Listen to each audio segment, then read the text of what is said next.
morning. I'm Amy Swanson in Columbus, Ohio. And please, you know what? We just talked about this, but go ahead and tell our viewers how you pronounce your name and about your last name.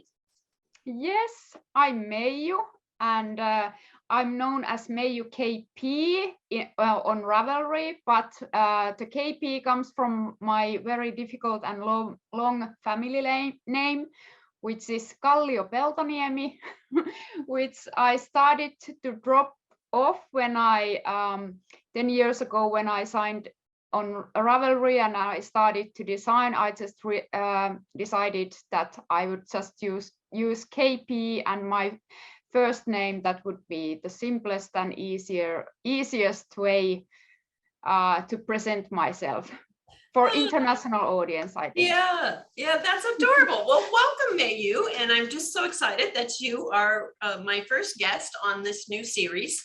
And my goal is not to crank these out, weekly, but to follow the pace. I often try to follow with June Cashmere to just sort of remind myself of the tempo of the shepherds, where we get our fiber, and the tempo of slow fashion and the tempo of calm, and that this should be incredibly enjoyable. And so I'm hoping to do these on a consistent basis, but you are number one, and I'm just really thankful and thrilled that you decided to join us.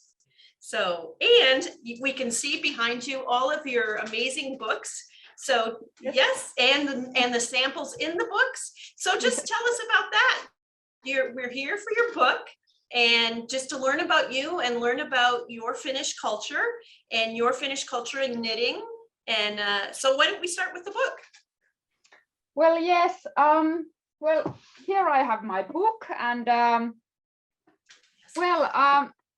how my book born? Well, it was I think it was because we are now living 2022. It was in the beginning of 2020 when I contacted Jonna from Laine Publishing.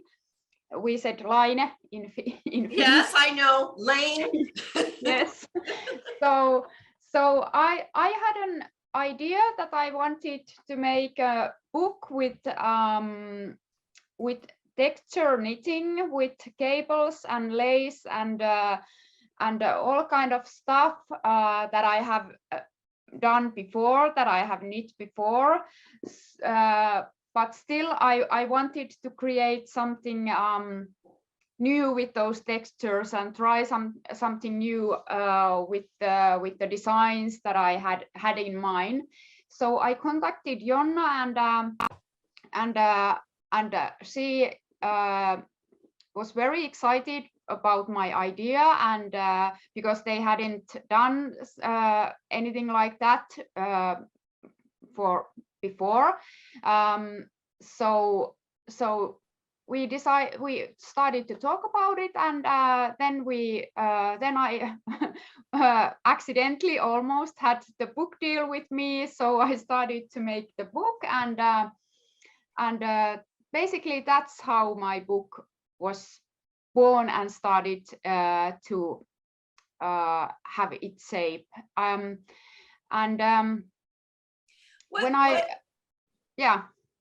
What made you, so you said you were designing for about 10 years, and all of a sudden, so because a book is a huge undertaking, what made you think all of a sudden, I think I'd like to do a book? Well, that was in year 2013, I think. I was because I have 3 boys. Oh, nice. And the youngest one was born in 2013. So at that time I was knitting a lot because I was at home at maternity leave with the little baby, and I had some spare time. And when we were visiting kindergarten and public parks and places where to go with kids, I was always knitting. And then there was this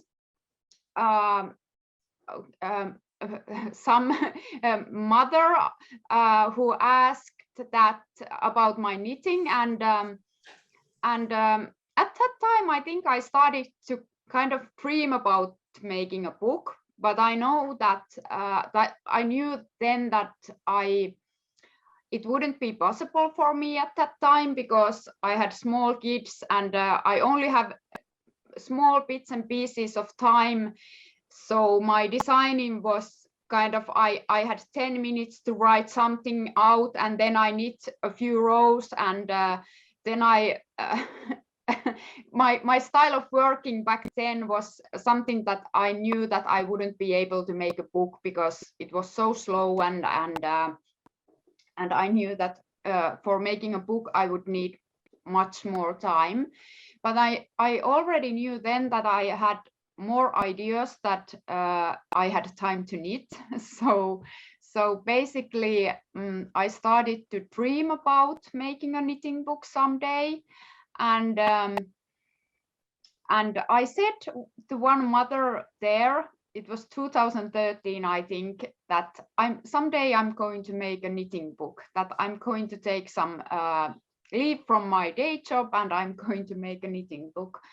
But then things turned out to be differently, because if we plan something in life, they usually the plans don't go like planned. So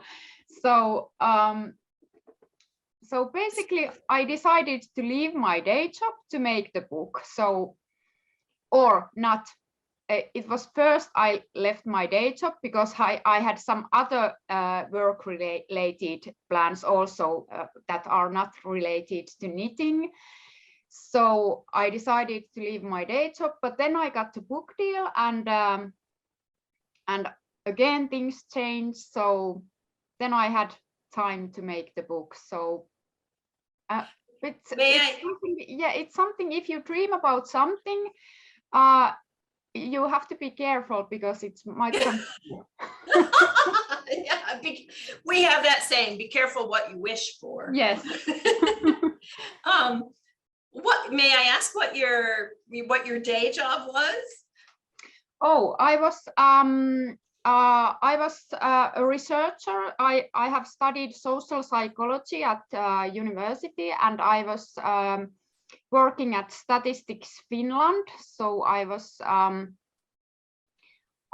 my main job wasn't making statistics, but it was kind of helping to develop better statistics. So I did qualitative research basically. Yes, wonderful, wonderful. I am always so I was a former academic and did a PhD in Spanish and taught Spanish and did some research on languages in the brain, and I am always forever the calling of making in a person. I just reached the point I couldn't do that anymore. And so I mean, I grew up in a family of making, and my father was Swedish, and that whole Scandinavian influence in my life. Wow. I mean, I get it. The calling is amazing. How about your heritage? And did your heritage play a role in this desire to make, or specifically focus on knitting? Yes, I think so, because my grandmother actually taught me to knit, and that's I believe that's nothing new if grandmother taught something to knit, someone to knit, because we have grandmothers that that have used to knit. But my grandmother also designed knitwear by herself to Finnish household magazines back in the 1960s, and that's so cool. Yeah, and my grandmother played a big role when I was a small kid, and kind of when I was under 12 years old. So basically I was 8 maybe when my grandmother taught me to knit, and she basically thought that you have to think about that you have this measure which is 10 centimeters. I think I think American designers might think it's 4 inches, but 10 centimeters, and you have to think about how many stitches you have in 10 centimeters, and then you just count your stitches for anything that you want to create. So basically that's what she said, and I never read any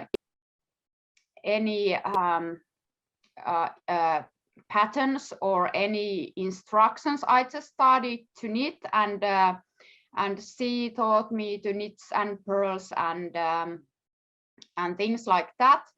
But then she had Alzheimer's and wasn't able to kind of knit anymore or talk anymore. So when I started to design myself, she was already gone in a way that I wouldn't be able to talk about with her about more complicated stuff in designing. But I believe that if she wouldn't have been designing, it wouldn't have kind of caught in me. In you, yeah.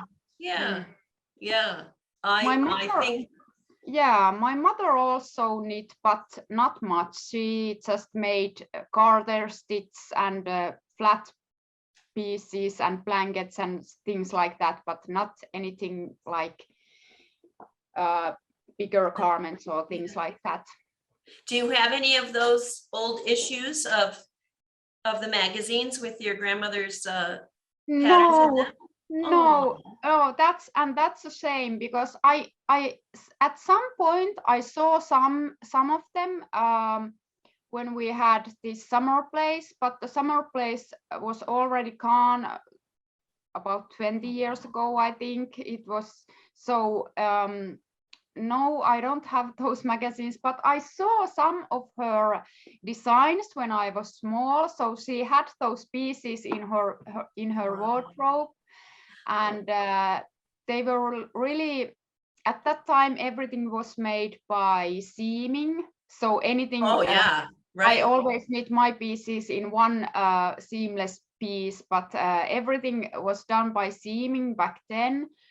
So they are kind of different what I do now, right? But still they were like magnificent. I remember one sweater and skirt kind of combined dress stuff. That they were amazing pieces that she did. That gives me goosebumps because I can just see it. And in fact, I'm visualizing your next book. We're going to hunt down old issues online of those. Somebody has those Finnish magazines, and your book is going to show your grandmother's piece and then your inspired piece. Oh, that would be great. Oh my gosh, that would be amazing. And I just, yeah. The heritage, the culture, the memories, you can put in your memories. There you go. That would be, yeah. I might have to do that. I think it would be beautiful. I think it would be perfect. Yeah. I noticed that you and I are wearing something. Yes, we are. Well, go ahead and talk about this. Yes, well, today morning, because it's already afternoon or right. early evening here, I was writing about this piece and how this was born. So basically, I wanted, because this was something that I believe this was the last design for my book that I did. Yes, wow. This was the last one that I started, and I wanted, because I had already knit so many pieces, and I just wanted to make something really simple in a way that I could knit without thinking the design too much, in a sense. So I had it was early June, I think. While I was making the book, I had this a little co-rented place in Helsinki, city of Helsinki. I am living here up north, which is some 20 kilometers from Helsinki. So I had this rented place, and I was waiting it was really nice sunny afternoon, and I was waiting my husband because we had a date night, and my husband's mother was taking care of our kids, so I was just waiting him to get to the city, and my goal was to get this design on my needles, so I would be able to just to knit it during the day and during evening when we would go to restaurants and or somewhere to sit. And it was kind of really warm day, so I was outdoors with my notebook and with my needles and with this yarn, and I just started. I knew that I wanted to make something reversible, so I knew that I would make ribbing, because I have things with shawls, because I have sometimes if I gift a shawl to somebody and she's not a knitter, she could You wear see the it backside? like yes. So I wanted to make, for my book, I wanted to make every shawl that way that it wouldn't matter which way it would throw on your neck. So I started to make this pattern and kind of try out what would it be. And then while knitting, I just I created it kind of while knitting. I don't usually do design that way. Oh, okay. I usually kind of think all in paper before I start to knit, and I usually write before I start to knit. So what kinds of things do you write? Do you write like what you're feeling about the design, or what you think the design will be, and then do you sketch it? Or I sketch it, and usually with larger garments I create before I start to knit. I think every and each size, and I kind of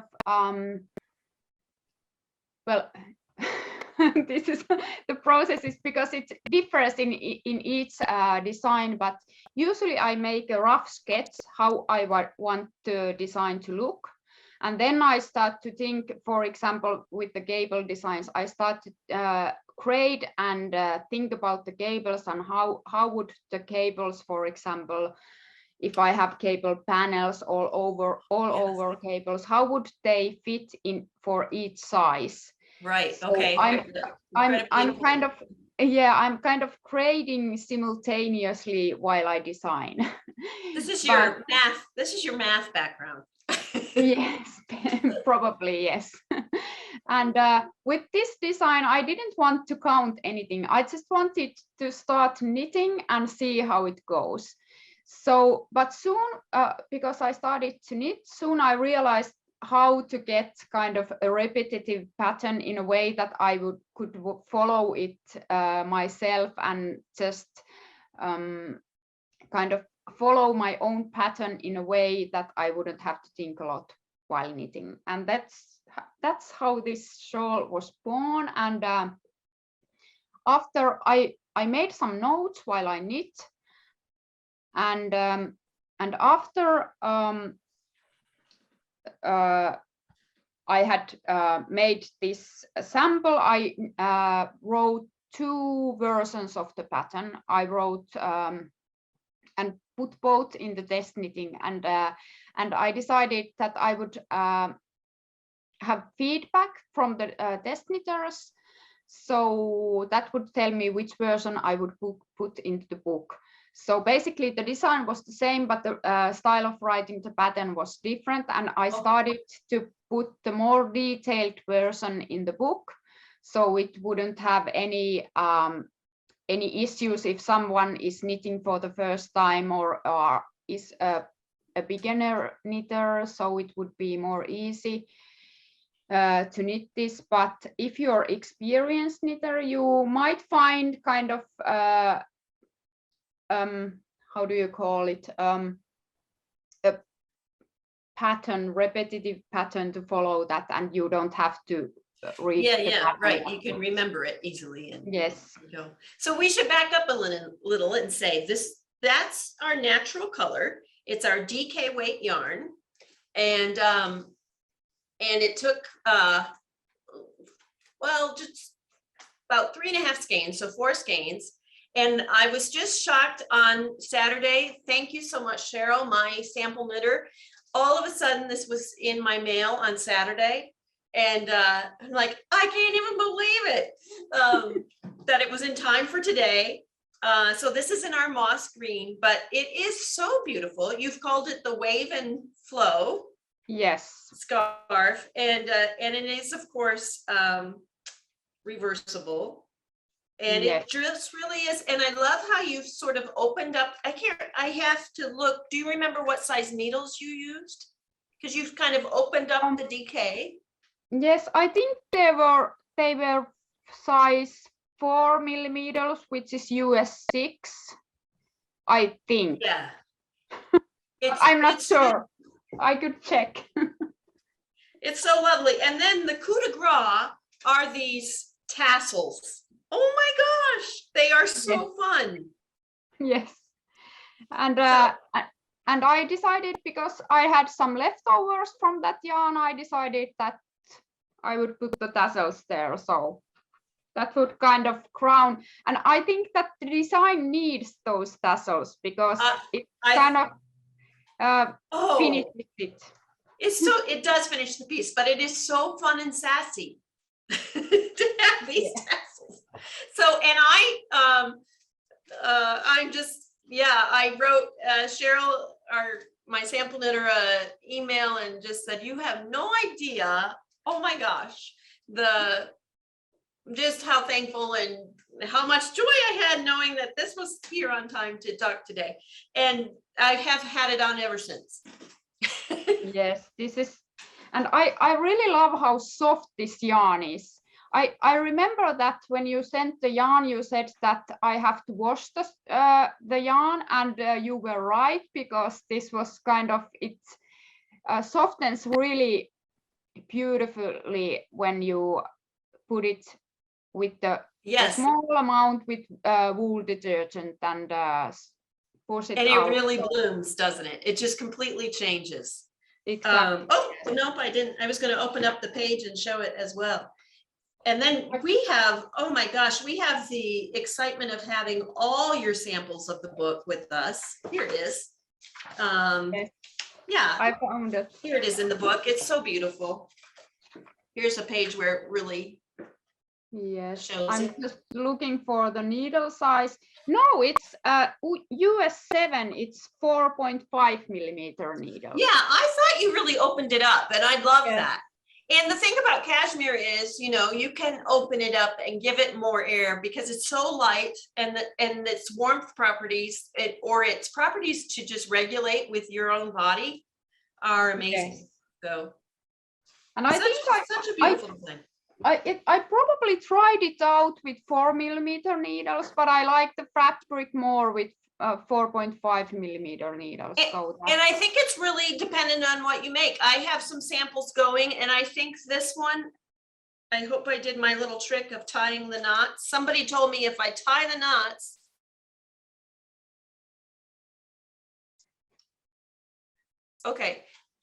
if you tie the knots, that makes you remember what size needle you used. So I used a size 5. And so see how much different the fabric is, but this is meant to be more of a sweater beginning. And of course, this is a very different garment, and just really beautiful how it's opened up like that. Yes. Well, this is one of my favorites in a book because well, I would probably knit this again, because this is something that you could just kind of, and it's so great, you can experience. And you can play with how you wear it, and it can it's just so versatile and fun. Anyway, now I'm gonna have it all messed up here, but I'll do it back this way. So let's look at, I think what I'll do now is just sort of pin you and make myself smaller so that you're Okay. larger on the screen. And then we're gonna look, because this is so exciting to have the rest of your garments from the book. So I'll just Yeah. let you talk about them and just go through them. And so let me do the pin of you. We don't have the time for all, but Choose your favorites. Yeah. yes, I could show you some of my favorites. This is one of them. This is Lowe cardigan. It has beautiful cables on the back, which are shaped with lace, yarn overs and decreases. So kind of those gives the shape for this, and they are slightly hidden. So you could think that they are only cables, but you have to know a bit of lace knitting for this too. And oh, that is beautiful. Front has large shawl collar. So this is really simple in shaping because it's only a square piece Shape. from the back. Yeah, yes, and the front stitches are picked up here from the shoulders, and yes. the collar is picked and knit last, and sleeves are just just added on. That's the kind of sweater you just wear all the time. Yeah. That's wonderful. Beautiful. Yes. And well, I will put it there so I wouldn't take it again. This is the cover sweater. I liked that one. I like them all. That's beautiful. Something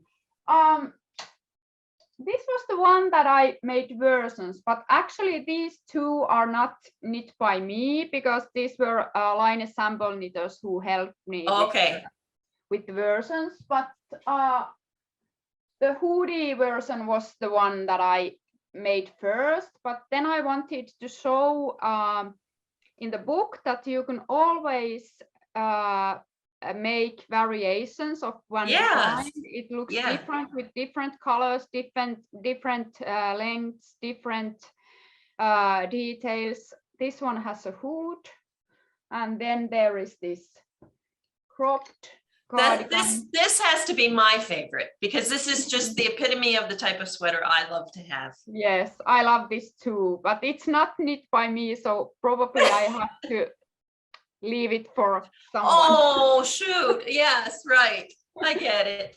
Yeah, and this is a sweater pullover version, so this is also something that I like, but I have to leave it for someone.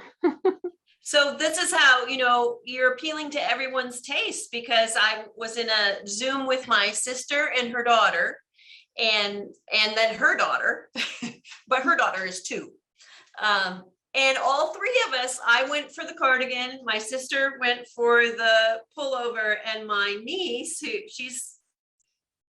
she's in her late 30s, went for the long hooded hoodie. And it's like everybody's taste. Yeah. And you can find everyone. I also, when I started to make the book, I wanted to make something for everyone, so everyone could find their own favorites, and this is stunning. Yeah, this is something that I had a little setback with this one because this was knit twice. Originally, when I draw this chart, I had a sample knitter also for this design, and then I got the sample back, and I put the design for test knitting. And one test knitter asked me about the cables and should they go like this, and then I started to look at the sample and my chart, and I had drawn it completely off. Oh my goodness. Yes. Well, yes, and then this sample was knit by me for the second time, so Now the cables are okay, and in the book they are now okay. The amount of work that goes into a project like this is just astounding. Yeah. Well, but it's I wanted beautiful. them to be perfect, and I knew that experienced knitters would kind of find that they shouldn't be like that. So, but I love the sweater anyway. It's wonderful. And now you have it, you can keep it since you knit that one. Yes, exactly. This is another beautiful one. Yes, it's lace yoke, all over lace. I have some short rows to lift the back neck here, so it's slightly different from the back. And then I love how the pattern, gets smaller and smaller and more delicate by the neck, and it's just beautiful. And there is actually a lot of work thinking about how to make the because this is also all over pattern, even though it kind of works as a panels as well. So there is a lot of work to think how would I put all those because the pattern grows with yarn overs. So, but I found a way. But it also has to reduce because you're getting closer to the neck. Yes, exactly. There's so much to think about. Yes. So, and then, this one, I have to show this one because this is something that I yes, that one is stunning too. Yeah.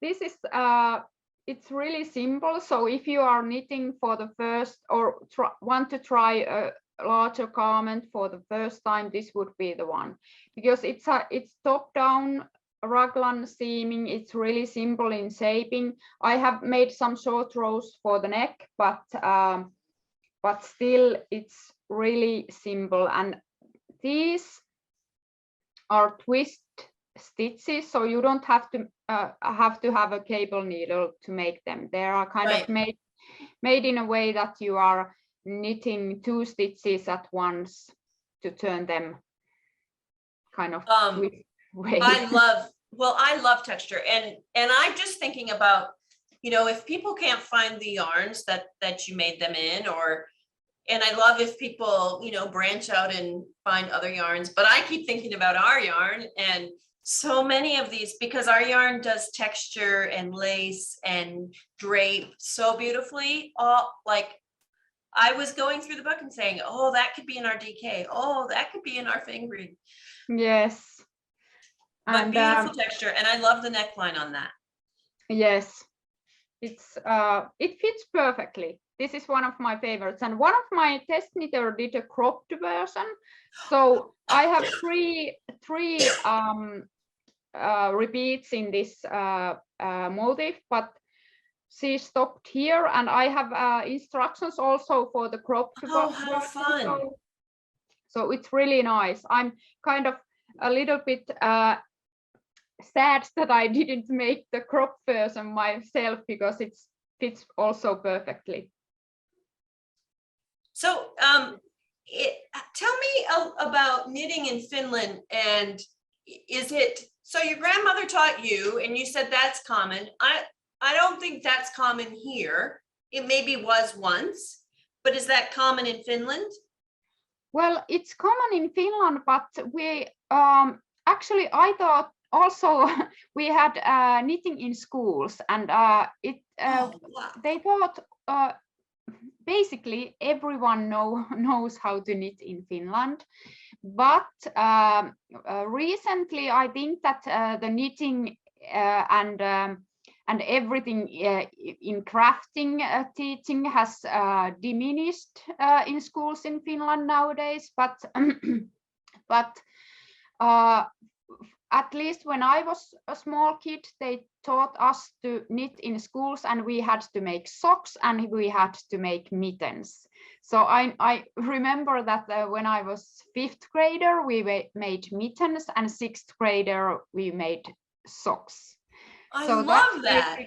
Yeah, that's basically in Finland. But now because I have sons, they don't. My middle son knows how to knit. I have taught him, and he kind of immediately learned to knit. It was really easy. He for took him. right to it. Yeah. Yeah, but the other two, because they didn't have anything knitting related in school, so they don't know how to knit, but they do some crocheting there, so I think it's a little bit easier to learn simple crocheting in schools than knitting. And are there other crafts? Are there other so knitting? I'm going to guess then that knitting is felt to be a traditional craft in the the cold of Finland and the wool that's produced, and so I'm connecting that's part of tradition. And yes. But are there other crafts that are taught as well that are part of that traditions? Yes, well they learn to sew in Finnish schools, so they have crafts there, but not the same way as we used to have when I was a small kid. But and they have some they have kind of the soft crafts and the hard crafts, in a way that they have all kind of metal and woodwork there, and those kind of stuff. So I think in a way people in Finland, they value crafts. We have very much small businesses who have crafts as their, and they sell finished crafts. Yes, selling their finished crafts. Yeah, exactly. And the Finnish design is in some products it's world famous, and textiles in Finnish, marimekko and things like that have spread all over the world. That's but right. Then yes, but we don't have we have some traditional, for example, if I compare to Icelandic knitting, everyone knows what are Icelandic sweaters nowadays, but we also have some traditional knitwear designs that some people still make, but they are not that huge hit at the moment. Oh, okay. Yeah. But still there are many traditional stuff. For example, I haven't tried before. There is this thing that I didn't find a English word for that, but it's I have to explain it because I don't have a word for it. But from eastern part of Finland came this technique in which we sew the mittens in a way that from woolen yarn, in a way that it makes a really thick pattern and thick texture, and that's something that some people still know how to do in Finland. And what is the Finnish word of that? It's neulakinnas. Yes. And I think that's what we call it here. And really? And I have seen some things about that. Yeah. I don't know that I know anyone who can do it here, but yes, I know exactly what you mean. Yeah. Oh, that's very cool. Yeah. So when I grew up, we had home economics in junior high and high school. I don't know if home economics is still, like, my nieces and nephews, at least where I grew up in northern Michigan, I'm sure they don't have home economics. Shop class is what we called for the hard crafts. So I don't think there was metalworking, but there was woodworking. And that's still alive and well, at least. But I don't know really about across our school systems if home economics is still a thing. And we didn't learn to knit, we learned to sew, and we learned some cooking things. but yeah, so very interesting. Yeah. Cool. Actually, yeah. Go ahead.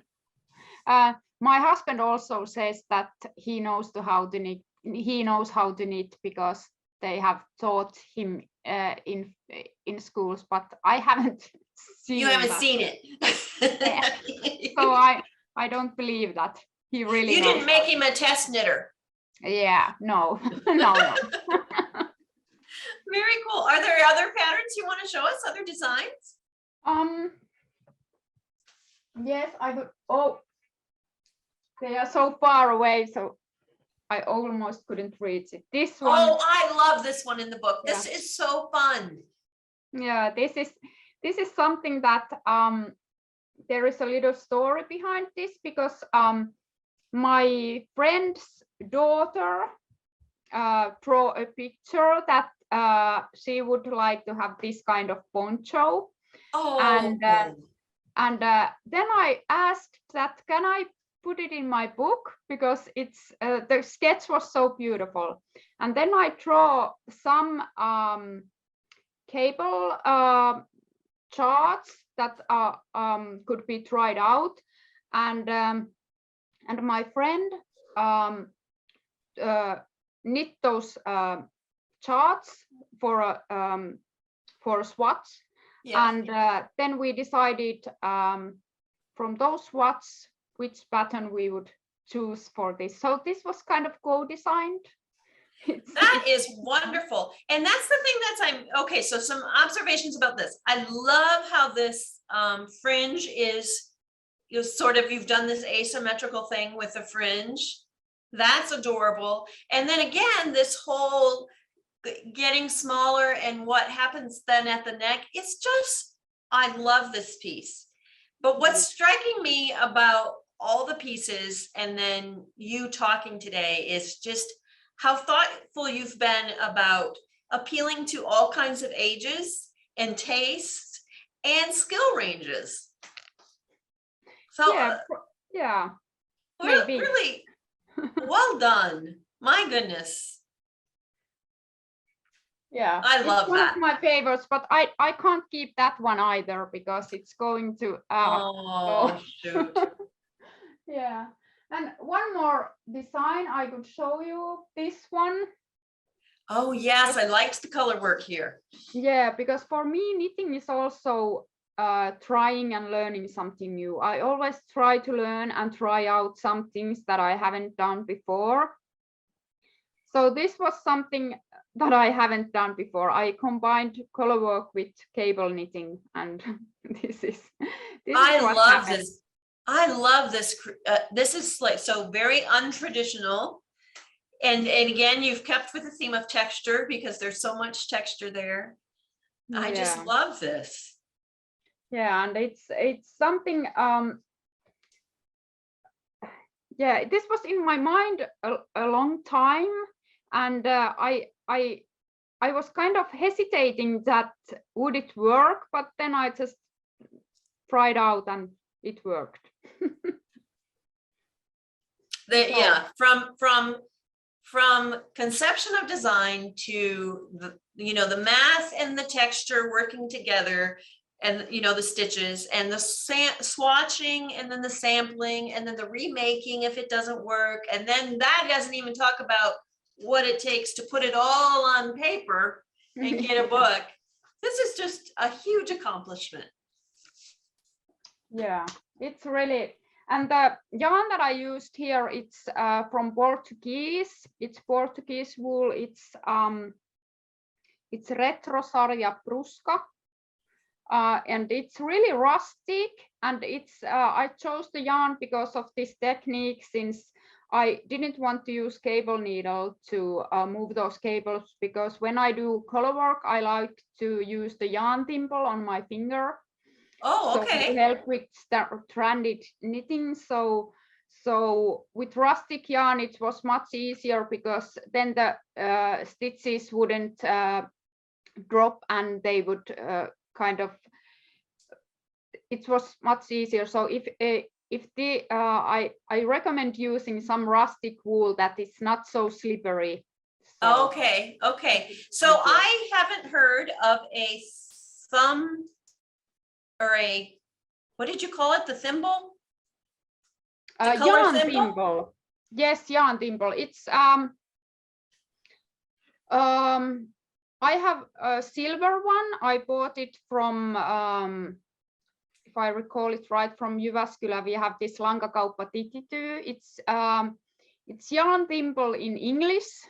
So it's and langanohjain in Finnish. It's a ring. I'll just write that right down. Yes, it's small, a small ring that has threads for each or places for each yarn in color work knitting. So it's easier for me. Some people know how to knit with color work without those manipulate their fingers and not get them. Yes, but I need that little device for color work. Well, when we're done here today, I'm going to be on a search to see if we actually have that here, if it's just me that doesn't know, or if that is something you use more readily and hasn't caught on here. Yeah, I think at least when I first time when I put a photograph of that little gadget on my Instagram account, I immediately got a lot of questions where to get one, and I don't know if they are sold elsewhere, because mine is handmade and it's silver, and there is this one crafter who makes those jewelries. Oh yes, okay. But I think that there are more kind of cheaper ones that can be found worldwide. I believe so, but I can't wait to look. That's exciting. Yeah. Do you have any kind of tip for knitters? This is so broad, but if you were to share a little piece of knitting advice or a technique or a tip is there anything you have that you would say, yes, this is the favorite thing I'd like to have people know?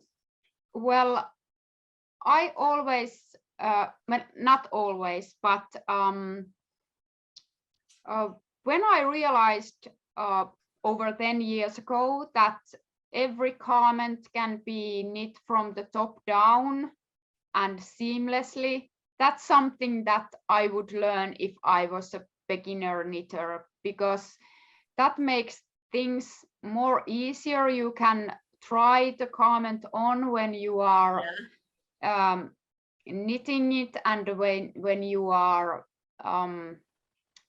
kind of making, for example, for the first time a bigger garment, it makes things easier, I think. And if you haven't tried out, I would recommend that. And what else?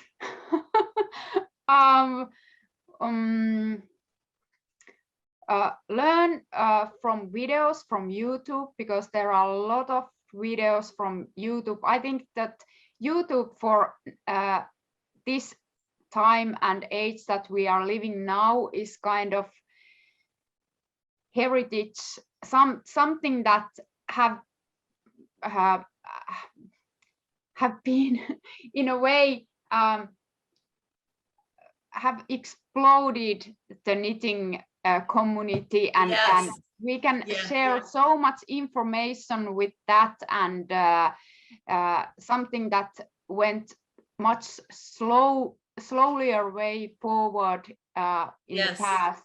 Now we can find every technique and every piece of information from there. So I just that's using videos. That strikes me as, and I think that strikes me as what a preservation of heritage and craft, right? And what a way to make so I think in this time of COVID over here, we've had sort of a resurgence of interest in craft and making, and but I just didn't think of it in that way, that Oh, wow. What an amazing sort of preservation of craft and traditions, the ancient traditions that have, brought us to how we use craft today. And I love that thought. Yeah. How about what's next for you? Do you have a plan next? Well, Besides yes, the book that you're going to do based on your grandma's? yeah. Well, I have to take a couple of more years to think about that, but yes. Okay. Yes, I have some designs coming up next fall. Actually, I have some collaborations with Line, for example, and then I have some other stuff that are related to. Actually, I probably can't talk about those much fine. because I haven't asked for permission to that. That's perfectly fine.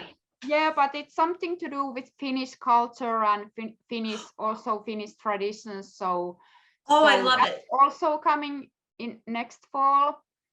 Okay, will you come back and talk about that? Because I really want to share culture through this series and traditions and how heritage and cultures, I'm calling it On the Silk Road with June Cashmere because, the shepherds we work with are on the Silk Road. And of course, today, the Silk Road is all of us globally interacting and connecting and sharing and trading. And so would you come back?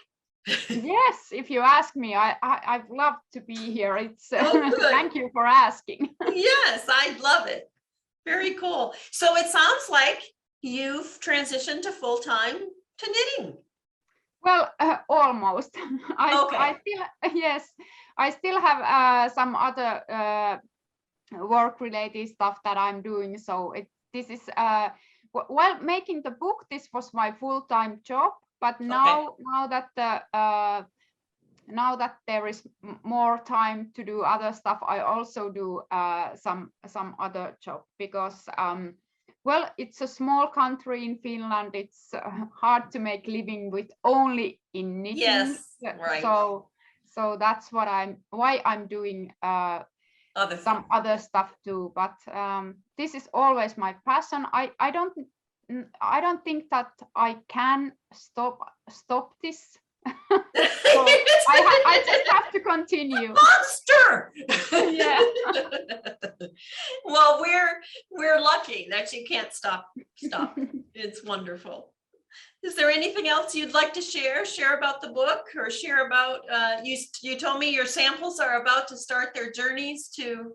Yes, I have a next Friday. No, next Saturday. So this is now it's Monday. So next Saturday on 16th of April, we have this event at Lankakauppa Tititu in Jyväskylä where I have the official book release party. Fun. It's public event, and there is this yarn market and nice. Yes, and they have invited me and my samples there, so I'm going there with my samples, and then they are going to a tour in Finland. And I know that at least some of these samples are going to London on, I think it was 30th of April. So it's just the last weekend of April, I think it was then. And this is to yarn shops? Yes. And so a lot of things going on. I'm going in 2 weeks, I'm going to talk in this knitting event in Canada with Zoom. It's I'm not going to travel there, but it's a Zoom event, and lot of happening. Oh, wonderful. What is the knitting event in Canada called? Oh, I have to check. I can't remember. It's it was in Toronto. It was Toronto Knitters Guild, which is organizing. Nice. Oh, nice. So I'll have a look and see if it's anything I can it watch. Was Folks Frolic. I have the event here. 1 minute. It's Fox Frolic. It's Toronto Knitters Guild. They have Oh, Instagram yes, account. yes. So, yes, Oh, right. I know what that is. Yes, wonderful. I will show it here if you can see it. That's right. Excellent. The Fall Frolic. Oh, very Yeah. cool. Okay. I'm going to give that a look. Well, we have spent an hour and it's Yes. been a delightful hour. And Time flies. I wish you all the best on this book. I am so delighted. I have orders, and so I can ship out this week when the release date is, and we're thrilled to be making this. But boy, there are so many items in the book to be making. So Yes. yeah, thank you. Thank you for having me. This was Yeah. really nice. This was really nice, and it's such a delight to meet you. And I will follow up on this, whatever this revealed cultural thing is you're doing for the fall, and we'll talk again. Okay. All right. You take care. You too. Bye. Bye.